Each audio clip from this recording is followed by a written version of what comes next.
Difficult না, সব থেকে ভালো দিক হলো তাসকিন সবসময় টেস্ট ক্রিকেটটা খেলতে চায়, বাট আনফর্চুনেটলি ফিটনেস বলেন বা ইনজুরি ইস্যু বলেন, ওয়ার্কলোড ম্যানেজমেন্ট বলেন, এগুলোর দিকে খেয়াল রাখতে গিয়ে হয়তো সবসময় আমরা তাকে ইনক্লুড করতে পারি না। বাট গুড থিং যে সবসময় সে খেলতে চায়।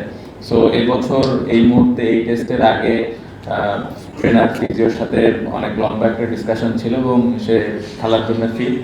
তো এই কারণে ইনক্লুড হয়েছে, কারণ তাসকিন অলওয়েজ, আপনি যেটা বললেন যে লাস্ট সিরিজে খুব ভালো পারফর্ম করেছে। সো তাসকিন যখনই টিমে থাকে ক্যাপ্টেনের জন্য সহজ হয়ে যায়, টিমের জন্য অনেক বাড়তি একটা এফোর্ট পাই আমরা সবসময় তার কাছ থেকে। সো ওই আশা করেই তাসকিন আবার আসছে এবং আমি আশা করবো যে এই সিরিজটা ভালো করবে।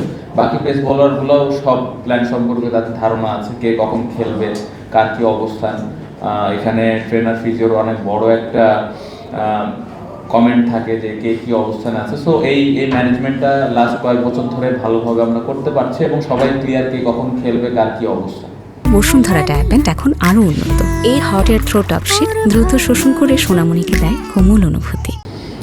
ভালো উইকেট হবে আশা করছি। আপনি যদি এখন আমাদের টিমটা দেখেন, আমার মনে হয় যে বোলিং অ্যাটাকটাও এক্সপিরিয়েন্স, ব্যাটসম্যান বেশ কয়েকটা ব্যাটসম্যান আছে অনেক দিন ধরে খেলছে এই ফরম্যাটে, এবং টেস্ট ক্রিকেটে আমার মনে হয় যে স্পেশালি ব্যাটসম্যানগুলো সেটেল আছে, বেশ কয়েকটা সিরিজ একসাথে আমরা খেলছি। সো এক্সপিরিয়েন্সের দিক দিয়ে আমি বলবো যে ভালো একটা দল।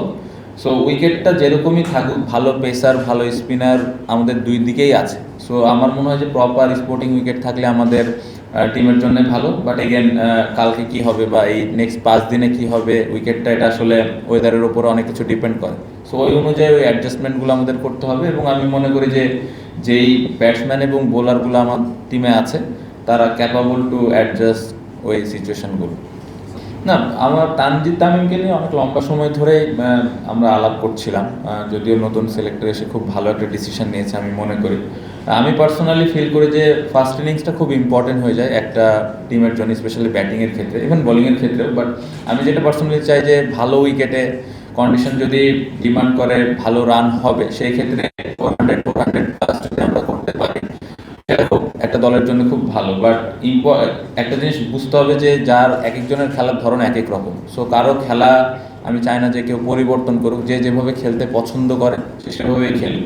খুব ইম্পর্টেন্ট যে রান করাটাই, যদি আমরা 400 করে খেলতে পারি কোনো সমস্যা নাই, যদি কেউ একটা 20 ওভার লাগায় তাতেও আমার কোনো সমস্যা নেই। সো রানটা ইম্পর্টেন্ট।